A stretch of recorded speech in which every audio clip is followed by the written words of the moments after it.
That is a beautiful example of call and response when you're engaging with a space. Anytime you become part of the equation, the energy shifts.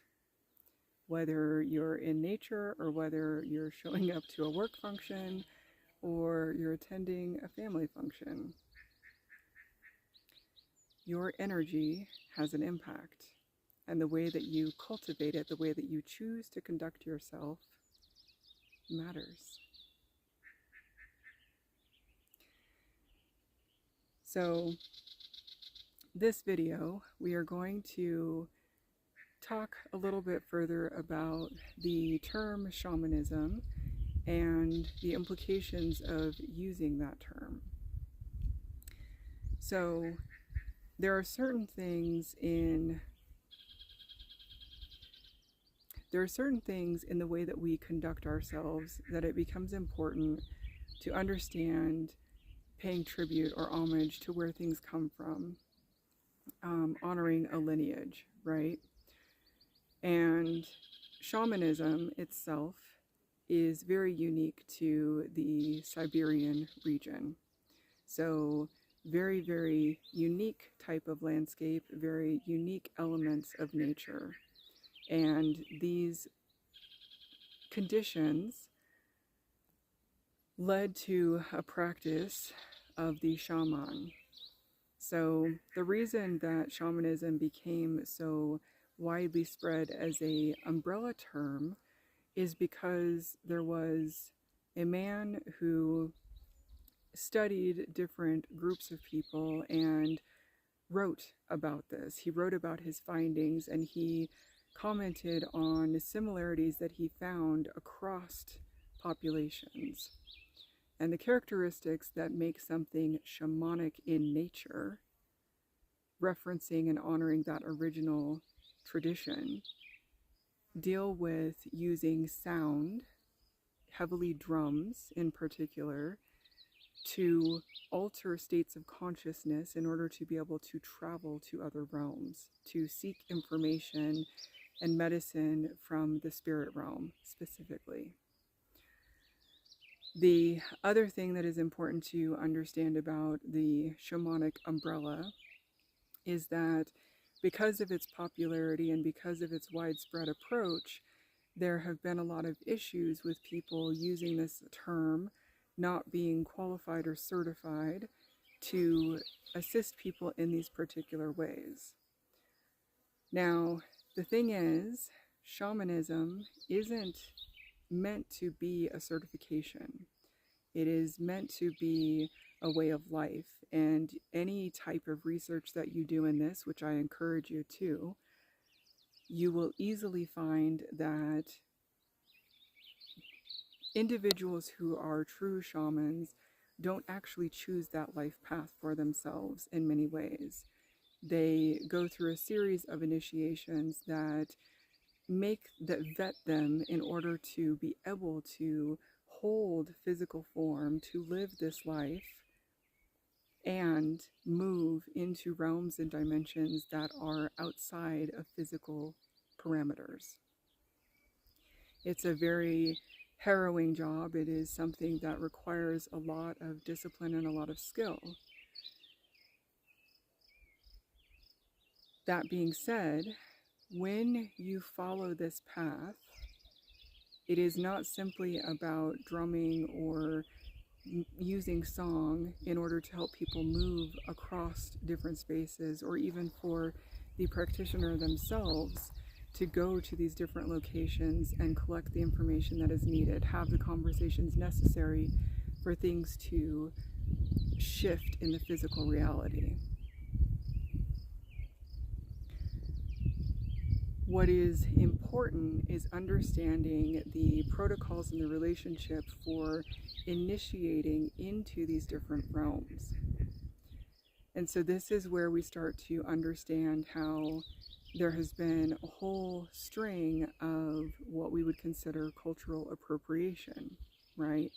People who are not of this lineage, not of this tradition, using this term to benefit, to profit, without explaining where the tradition comes from and not being qualified to do the work.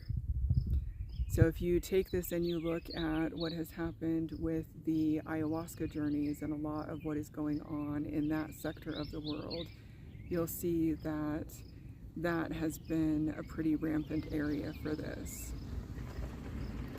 And it is very important to stay informed of who you are choosing to work with. This is where your own discernment comes into play. What I want to venture into now is really coming back to your power to understand and discern when a person is going to be able to help you on your journey for the little steps that you are not prepared to do yourself, right? So there's something around the way that we understand working with people. And you get a good feeling, you get a bad feeling, you can, word of mouth, you can understand if people are going to really do something for you or not. It really comes down to not outsourcing your power. Anytime you go and seek work with someone, it is always important to realize that you are walking the path with them for a time. They are a guide. They are someone who is walking with you as an expert on the terrain. That is the best way to safely approach this kind of work. The final thing that I'm going to ask you to consider when it comes to why some of these topics are so sticky around appropriation, around understanding the value of the medicine, has to do with colonialism. It has to do with the concept of a conquering force, a conquering population over another, imposing ideals, cultures, ways of living, and beliefs. And often this hits hardest when it comes to spiritual practices. The way that an individual or a group of individuals chooses to connect with the great mystery of life, the spirit that moves all life, and being right or wrong in those distinctions. So you start to get into this concept of who is and who isn't equipped, and where they come from, and what is their credentials, and what is their certification. And as we've already talked about, all of this is highly important. But I also want to pose a question for you to start thinking about. There are some traditions that people easily engage with without really considering that they need to pay homage, right? And so one of the best examples of this is when you are seeking a yoga instructor, especially in the Western world, you have very little concern for the heritage or upbringing of that individual. All you know is that you want to participate in yoga. Beyond that, it's the level of engagement that you want that determines how you're going to find a particular practitioner that's going to suit your needs. Because yoga is also a large umbrella term for many different foundational pieces as a way of living. And so by this point, as it relates to shamanism, things like this, there's a little squirrel that was just like spreading out in the shade on the sand to cool down. Thank you, my friend. At this point, what I'll conclude with is that as I have done the work that I do, I've had many people ask me how to classify it. I've had many people ask me what the tradition is and where it comes from. And up until this point, I have been very hesitant to use the word shamanic because of all of the things I just talked about in terms of how heavy this term can be. Going forward, however, I am choosing to use the shamanic umbrella to explain my work, and it is because I have deepened my path with my northern tradition, and that tradition is based in shamanic technique. So we are heavily relying on different rhythms, different auditory rhythms to help us shift our state of conscious awareness. So leave in the comments below, how does this topic land for you? What does it mean to you? Is it something that you are excited to talk more about? Is it something that you feel is a little bit of a taboo topic still? It is so important to have conversations around these things because this is how change occurs.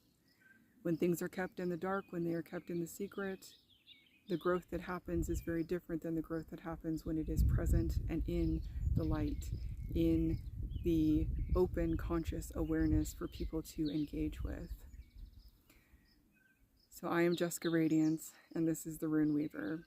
Until next time, your invitation is be curious about where things come from. Do a little bit of work to do research that is beyond just a quick Google search. We have had so many conveniences in this age that it is, I think, high time to go back to following oral traditions, lineage, wisdom keepers for this kind of really important information. I will see you in the next video.